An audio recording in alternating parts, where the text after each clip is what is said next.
Hola amigos, bienvenidos al canal una vez más. El día de hoy, a pedido de un grupo de suscriptores, voy a resolver el examen de San Marcos en el área C. Varios chicos me han escrito diciéndome que hay soluciones un poco dudosas, que hay problemas que no los han explicado bien, así que quieren también mi opinión, mi aporte, así que con ustedes va la solución del bloque C. La primera pregunta nos dice que tenemos un bloque que se lanza con una velocidad de 10 metros por segundo, se impulsa, utiliza esa palabra. Eso significa que aplico una fuerza para empujarlo, para darle velocidad, pero después obviamente se suelta y sale con una velocidad de 10 metros por segundo, va a moverse en una zona donde hay porcelanato, una parte está sellada, la otra no. En la primera parte el coeficiente de fricción es 1.2, que es un valor que ya me parece un poco aquí medio dudoso, pero me dan 1.2. Y en la segunda parte no me dicen cuánto vale, eso es lo que me piden hasta detenerse, y la distancia recorrida en ambos trayectos nos dice que son iguales. Bueno, para resolver este problema ya lo he hecho en el canal también en el tema de energía mecánica. Resuelto problemas de este tipo. Cuando un cuerpo se mueve, la forma más rápida de hacerlo es por el teorema del trabajo y la energía. Vamos a hacer un diagrama de cuerpo libre. Voy a indicar su peso, que es mg.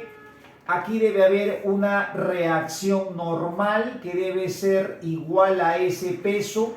Una fuerza va para arriba, una va para abajo, así que se equilibran. Cuando lo lanzamos, el cuerpo comienza a moverse. Yo razono así: si fuera liso esto se movería con velocidad constante, pero al deslizarse justo aquí aparece una fuerza de fricción que es la que se encarga de irlo deteniendo. Esta fuerza de fricción debe ser el coeficiente de rozamiento, que vamos a llamar I1 o U1, por la normal, que es mg. Pero cuando entra en el segundo trayecto, aquí debe haber otra fuerza de fricción porque hay otro coeficiente de rozamiento, así que le ponemos U2 por la misma normal, que es mg. Para resolver este tipo de problemas se utiliza el teorema del trabajo y la energía. Aquí hay dos teoremas que se pueden usar: el trabajo neto, variación de energía mecánica, o el trabajo de las fuerzas no conservativas igual a variación de energía mecánica, o trabajo neto igual a variación de energía cinética. Cuando el movimiento es rectilíneo, lo más recomendable es usar trabajo neto. Entonces esto es más fácil hacerlo así. Mira, trabajo neto es igual a variación de energía cinética. El otro es trabajo de fuerzas no conservativas, variación de energía mecánica, y ese se recomienda cuando hay alturas.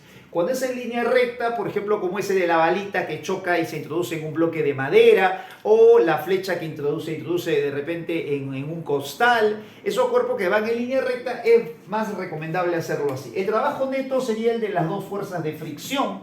El trabajo en este primer trayecto sería así: sería como la fuerza con el desplazamiento, porque esto se desplaza de izquierda a derecha, son contrarios. Entonces lo planteo de esta manera: sería el trabajo negativo. El trabajo sería la fuerza de rozamiento, que es el coeficiente 1.2, multiplicado por la fuerza normal, que en este caso sería mg. No voy a poner el 5 de masa, lo voy a dejar ahí indicado, multiplicado por la distancia, que es 1.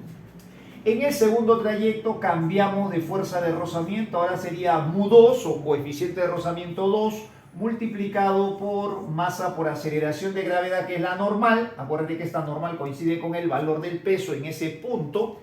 Y la distancia que recorre también sería 1. La energía cinética al final sería 0, lo puedo poner así. Y al inicio sería 1/2 de la masa por la rapidez elevada al cuadrado. Como puedes darte cuenta, aquí la masa va a desaparecer, por eso es que no era necesario poner la masa. Aquí también el signo menos y menos se cancela, porque este cero es como si no estuviera. Entonces, como todos son negativos, se cancela también, y ahí me va quedando la solución del problema. Aquí me quedaría gravedad 10 por 1.2 sería 12. Acá sería 10 por el coeficiente de rozamiento 2. Y aquí me queda 10 al cuadrado por 1/2, me queda 50. Bueno, despejando de aquí el coeficiente de rozamiento, sale 38 porque pasa a restar, el 12 pasa a restar y el 10 que pasa a dividir me sale 3,8. Este problema podemos decir que está bien propuesto y es más, es un buen problema que también en la uni ha venido, cuerpos que se lanzan y relacionar con la distancia que recorren. Pero lo que me parece un poco perturbador son los valores. Los coeficientes pueden ser ligeramente mayores que 1, suele pasar cuando tienes dos metales muy pulidos. Cuando un cuerpo está mucho tiempo sobre otro, también a veces en casa quizás tú has notado que parece que el mueble se ha pegado en el piso, eso es porque hay unas grandes fuerzas de adhesión, pero un coeficiente 3,8 me parece exageradamente como resultado. Así que si vas a proponer este problema en tu material, cámbiale esta distancia. Si esta distancia fuese, por ejemplo, de 5 metros, entonces ahí sí tendría un sentido mucho mayor, o sea, un sentido real mucho mayor, y este coeficiente ya bajaría y entonces creo que el problema se podría plantear mucho mejor. La pregunta 83 la tengo en el canal también en Ley de Lenz y lo he hecho, la ley de inducción lo he hecho en mi cuenta de TikTok, así que te invito a suscribirte también, a seguirme en mi cuenta de TikTok, donde he hecho el experimento cómo un imán al moverse efectivamente produce un voltaje y ese voltaje, si le ponemos hoy un foquito, se convierte en una corriente. Pero en las clases siempre hago hincapié en lo siguiente. Tú al mover el imán en un circuito cerrado se genera un voltaje inducido llamado FEN. Cuando hay corriente se genera una corriente, pero hay dos restricciones que justamente son las que aquí aparecen. Esto lo he hecho siempre en las clases. Quienes deben llevar el curso conmigo saben que siempre hacemos esta observación. Hay dos casos en los que no hay corriente. Primero, cuando el circuito es un circuito aislante. Si esto es porcelana, entonces aquí la corriente va a ser cero. Hay diferencia de potencial. Aquí no se llama FEN, no se debe decir FEN porque hay que recordar que la FEN está asociada siempre a la generación de corriente. Por definición, FEN es aquel trabajo que hace un agente externo para entregarle energía a la unidad de carga y que con esa energía la carga recorra un circuito. O sea, si no hay corriente no se debe llamar FEN. ¿Cómo se debe llamar entonces? Aquí se debe llamar solo diferencia de potencial. Aquí se forma una diferencia de potencial si tú colocas en dos puntos un voltímetro, pero no hay corriente porque la resistencia de la porcelana es muy grande y entonces no deja que circule. El otro caso en el que tampoco hay corriente es cuando es un conductor como aluminio, por ejemplo. Si ponemos un voltímetro en estos extremos vamos a medir una diferencia de potencial, pero aquí tampoco hay corriente porque el circuito está abierto.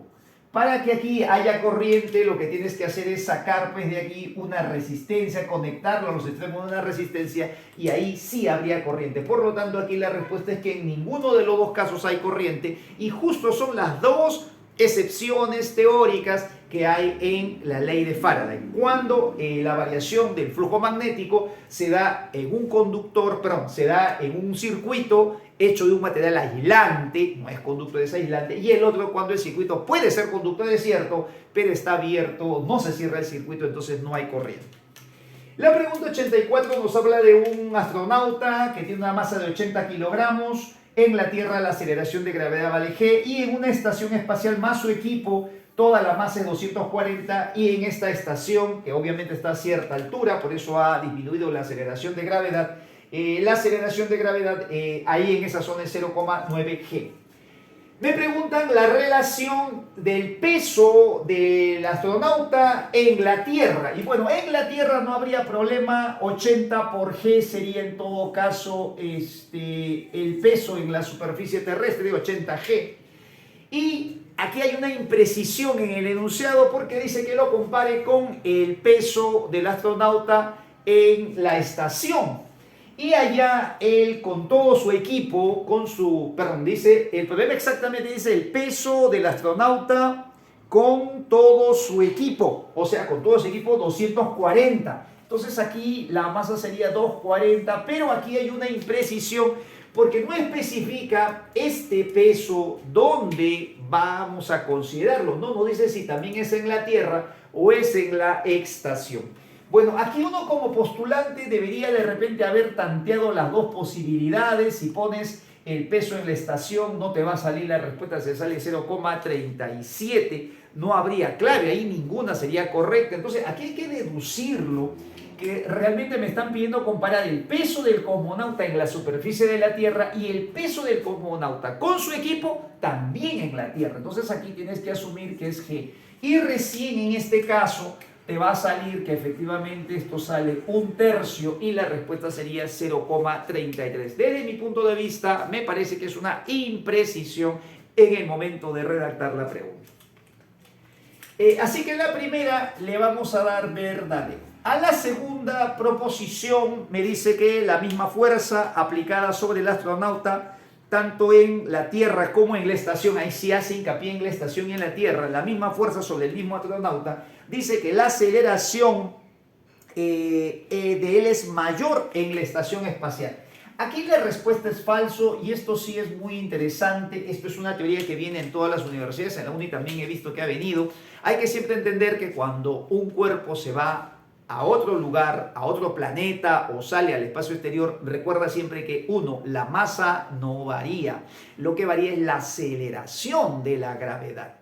Como tú tienes la misma masa, al recibir la misma fuerza, tanto en la superficie de la Tierra, en otro planeta o lejos de la superficie, vas a experimentar la misma aceleración. Así que la respuesta, la número 2, es que tanto en la Tierra o en la estación, la aceleración que vas a experimentar es la misma. Recuerda ese detalle. Esto lo deduces de aquí. La fuerza es masa por aceleración. Si tienes la misma masa, la misma fuerza, entonces tienes que tener la misma aceleración. Algunas personas confunden el hecho de que cuando están a cierta altura, estás en una estación espacial o en otro planeta o de repente vas al satélite Luna, donde la aceleración de gravedad es menor, lo que cambia es el peso. Lo que es diferente es que si tú quieres levantar un cuerpo aquí en la Tierra y levantas un cuerpo en la Luna o en una estación espacial, como pesa menos, hay menos fuerza gravitatoria, entonces es más fácil de levantar. Pero ojo, levantar no significa empujarlo, no significa acelerarlo. Si yo estoy en la superficie de la Tierra y viene una fuerza y me empuja, me va a acelerar lo mismo que si yo estuviera en una estación espacial y esa fuerza nuevamente me empuja y me quiere acelerar también. Va a ser la misma aceleración. Recuerda ese detalle. Y finalmente me piden el peso en la estación espacial, me piden el peso del cosmonauta. Entonces el peso del cosmonauta en la estación espacial tendría que ser, el peso va a ser masa por la aceleración de gravedad. La masa del cosmonauta no varía, no me especifican qué es con su equipo, así que voy a poner la masa de la persona, pero aquí lo interesante es que en la estación obviamente está cambiando la aceleración de la gravedad, que sería 0,9 el valor de G, que es el dato que me han dado en el problema. Aquí sería 9 por 8, 72, y entonces el peso del cosmonauta en la estación espacial sería 720 newtons. La pregunta 3, me dan un carrito que se quiere sacar de una sequía, se le aplica esta fuerza, me dan esta velocidad de 36 km por hora y me piden hallar la potencia. Bueno, para hallar la potencia, cuando me dan velocidad, debo acordarme fuerza por velocidad. Esta expresión funciona con velocidad media y calcularías la potencia media o con velocidad instantánea.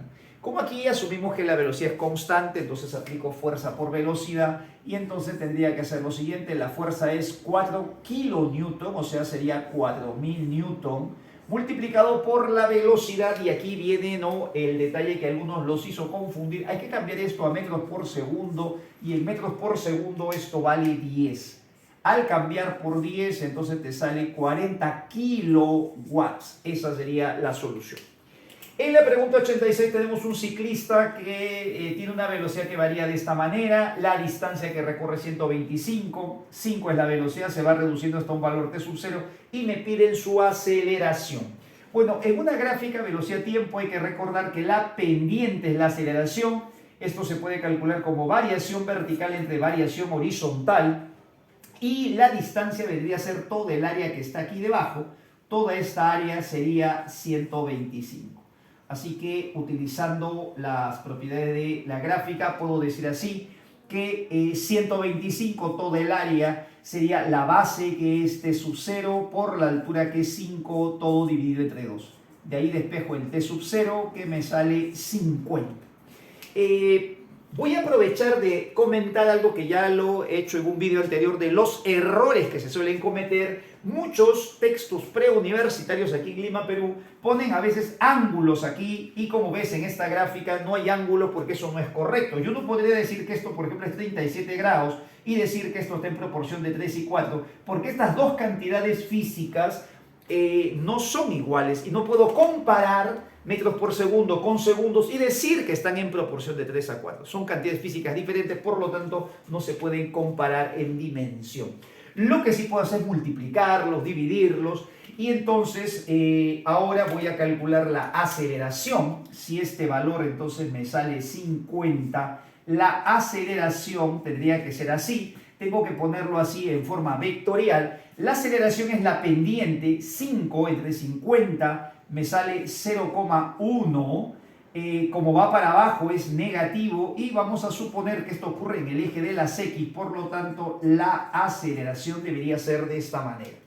Si me piden calcular el módulo de la aceleración, la respuesta debe haber sido 0,1 y esto también me parece una imprecisión. Bueno, uno ya postulante intuye pues que seguramente la respuesta va por la aceleración.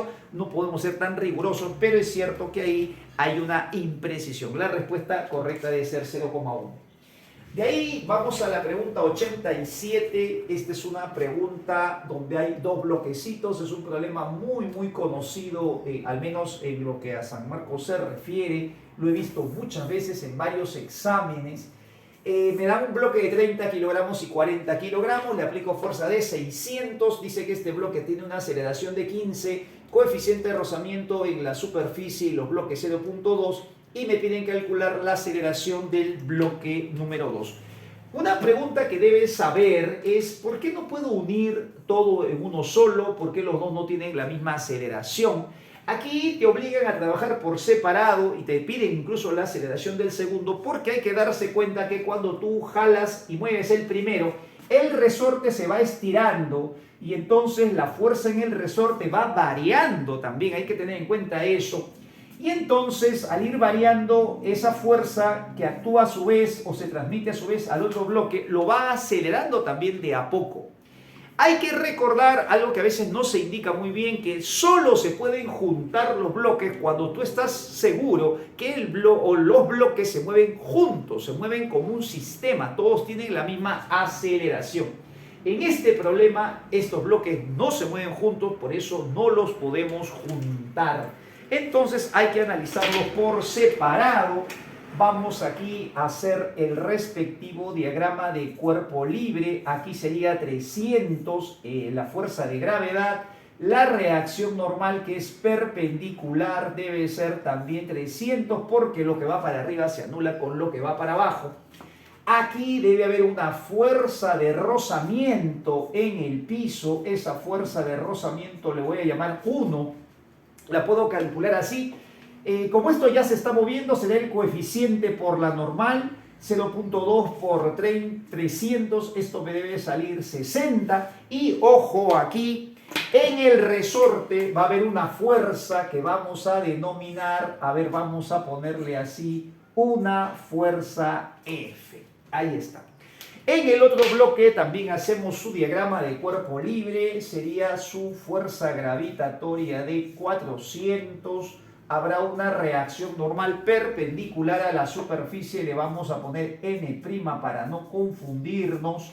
Aquí también habrá una fuerza de rozamiento que será el coeficiente por 400, 0,2 por 400, la fuerza de fricción 2, aquí me va a salir 80 y en este resorte, cuando se estira en el resorte se va a transmitir la misma fuerza porque los cuerpos sólidos transmiten la misma fuerza. Entonces, si por acá el resorte lo jalamos con una fuerza, el resorte responde, esa fuerza aplicada al resorte se transmite y aquí también debe haber la misma fuerza transmitida por el resorte. Esto no es por si acaso acción y reacción porque las fuerzas no están entre dos cuerpos diferentes, no son los cuerpos que interactúan, sino es la misma fuerza o tiene el mismo valor porque es el mismo cuerpo. Propiedad de los cuerpos sólidos es que transmiten siempre la misma fuerza. Esta es la fuerza que actúa sobre el bloque y tiene el mismo valor que esta fuerza que actúa sobre el otro porque ambas son las fuerzas en el resorte. Este problema hay que entender, ocurre en un instante. Cuando la aceleración es 15, ese 15 no se va a mantener constante siempre, porque conforme el resorte se empieza a estirar, esta fuerza va a cambiar y por lo tanto la resultante y la aceleración también. Pero en este instante podemos hacer lo siguiente. Voy a aplicar fuerza neta, es masa por aceleración. Aquí la fuerza neta sería así, sería 600 menos la fricción que es 60, menos la fuerza del resorte, y eso sería la masa del bloque por la aceleración. De aquí despejamos la fuerza, esto sería 450 que pasa a restar, sería 150 menos 60, la fuerza nos sale 90. Con esta misma ecuación lo aplico ahora en el otro bloque y esto nos quedaría así. Ahora la fuerza sería F menos la fuerza de rozamiento que es 80, la masa 40 por la aceleración que me piden. Esta es la aceleración que me están pidiendo, le vamos a poner A'. La fuerza ya sé que es 90, así que 90 menos 80, esto me da 10, eso sería 40 por la aceleración, y entonces esto sale un cuarto, bueno, un cuarto que es 0,25. En la pregunta 88, un bonito problema, pero que varios me han pedido que lo resuelva porque a veces no está, parece bien aplicada la teoría, a veces me dicen hay algunos vacíos y hay que aprender a plantear bien los problemas para poderlos resolver también correctamente. Yo he hecho el tema de cantidad de movimiento en el canal, te invito a visitarlo, y en los problemas que he resuelto he dado como ejemplo, siempre indico que hay que tener dos momentos. Siempre para igualar la cantidad de movimiento hay que imaginarse dos momentos, el sistema debe pasar de un momento inicial a uno final y justamente ahí igualas las cantidades de movimiento. En este problema nos dice que tenemos tres botes que se mueven con una rapidez BBB. A ver, vamos a leerlo por acá.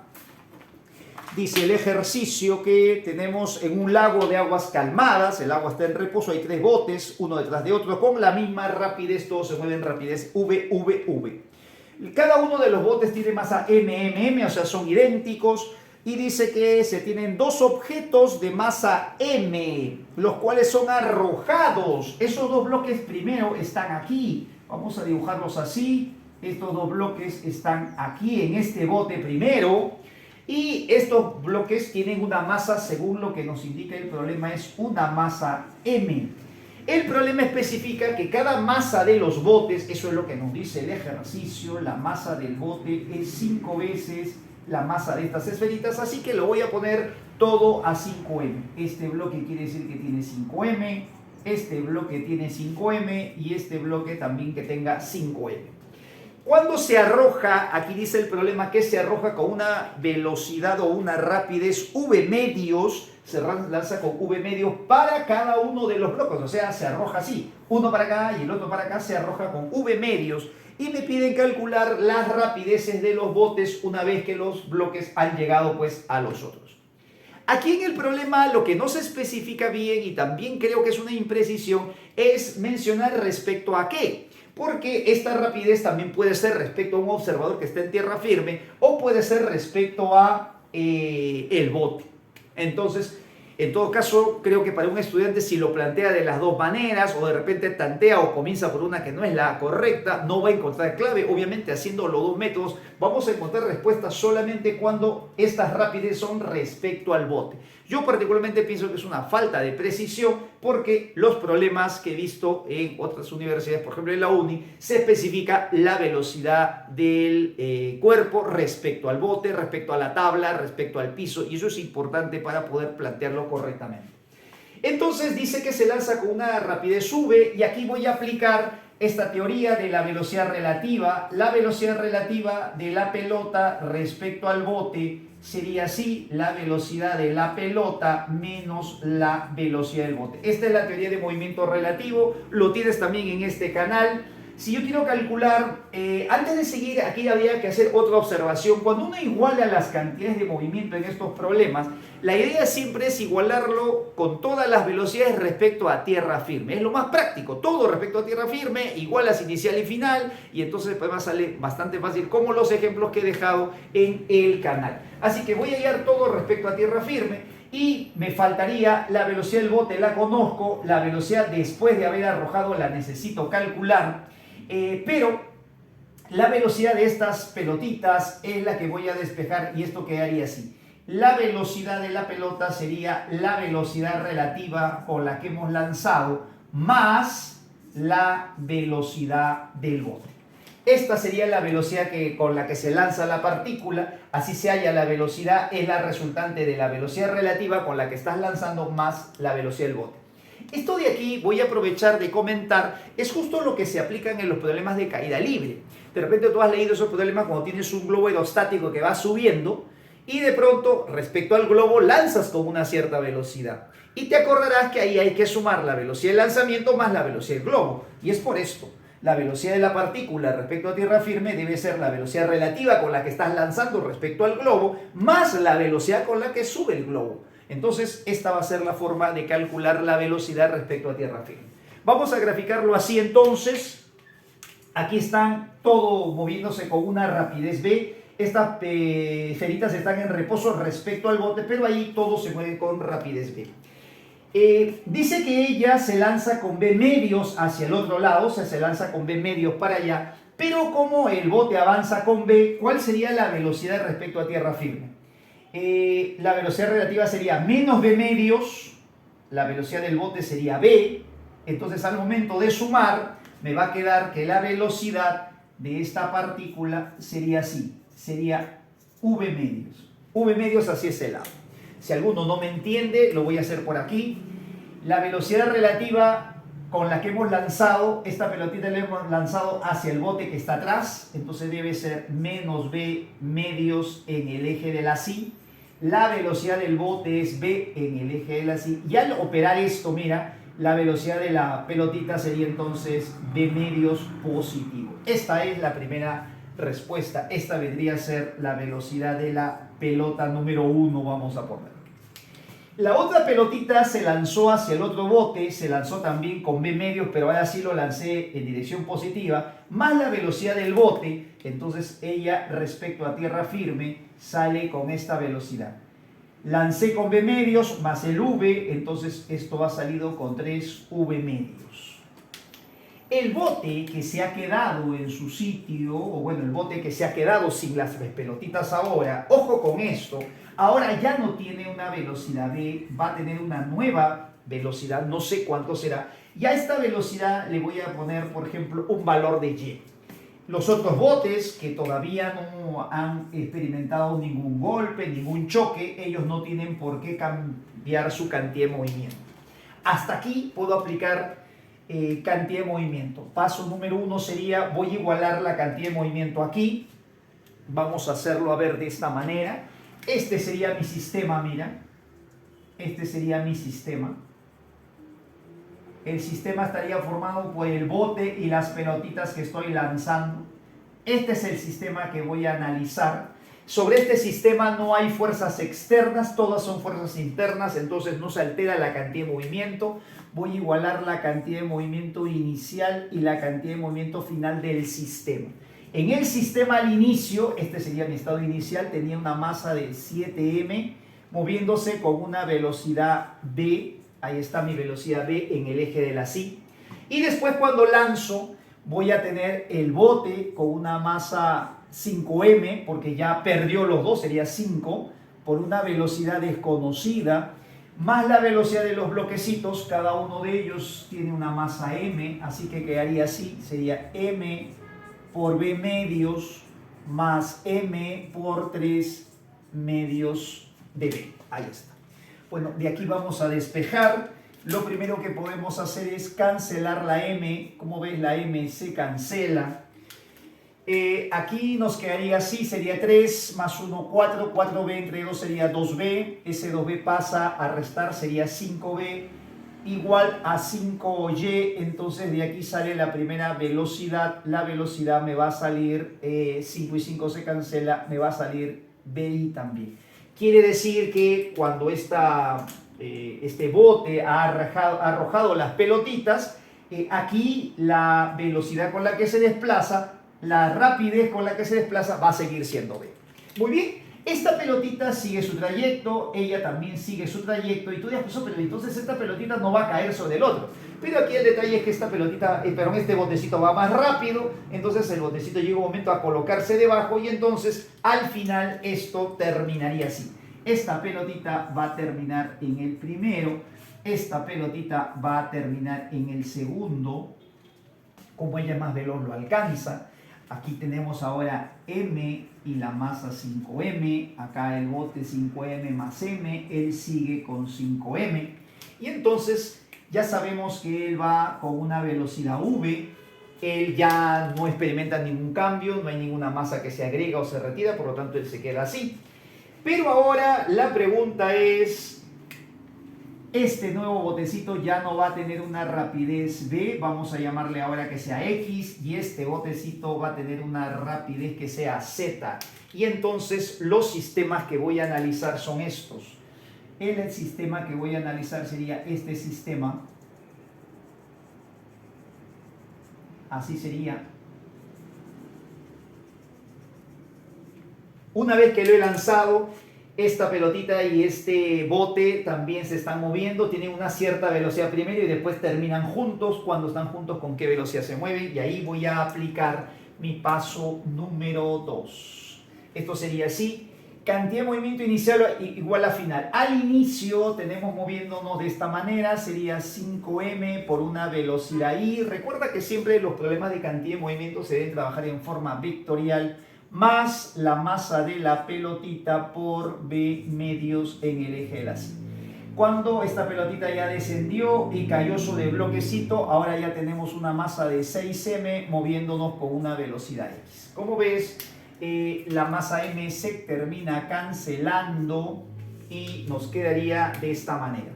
Aquí podemos decir que esto es 10 entre 2, 5 es lo mismo que 10 entre 2, 10 más 1 sería 11 v medios, con el 6 que pasa a dividir, podemos decir que la velocidad sería en el eje de la C 11v o 11v entre 12 en el eje de la C. Esto quiere decir que la rapidez de este proyectil, vamos a ponerlo por acá, su rapidez sería 11 sobre 12v. De la misma manera vamos a tomar otro sistema ahora, y el otro sistema que vamos a analizar sería este sistema. La otra bolita con el otro bote, ahí está, mira, con el otro bote. Y entonces en ese segundo sistema, vamos a ver, creo que lo vamos a hacer por aquí. Tercer caso, quedaría de esta manera. La cantidad de movimiento inicial sería la masa de la pelotita por su velocidad, que es 3 medios de v, más la masa del botecito por la velocidad, que es di, y toda esa cantidad de movimiento del sistema al final, cuando esos cuerpos terminan unidos, entonces sería 6m por una velocidad que z. Nuevamente encontramos que la rapidez, la masa se cancela y nos quedaría en este caso, acá sería 10 entre 2 otra vez, sumamos, me quedaría 13b medios en el eje de la C, y el 6 que pasa a dividir hace que se convierta en 12. Por lo tanto, mi rapidez aquí tendría que ser, mi rapidez sería 13v entre 12. Como solo me piden la proporción de las rapideces, en todo caso las rapideces, las proporciones a qué serían equivalentes. Entonces podemos decir que este es como 11, acá lo puedo poner como 12 arriba y 12 abajo, mira, lo puedo poner así. Y entonces la proporción sería 11v, sería 12v y 13v. Estas no son las velocidades, sino son las proporciones, ¿no? si esto sería, en todo caso, estas son las velocidades, entonces las proporciones solamente serían 11, sería 12 y sería 13. Esta sería la proporción. Muy bien, espero que les haya gustado la solución. Como ves, es importante el análisis teórico. Independientemente del resultado, si haya uno ingresado o no, debe analizar siempre el problema, debe aprender a hacer bien la teoría, porque eso me va a permitir poder enfrentar otros ejercicios y efectivamente cualquier problema que venga ahora, saberlo plantear correctamente. Nos vemos en el próximo video. Chao.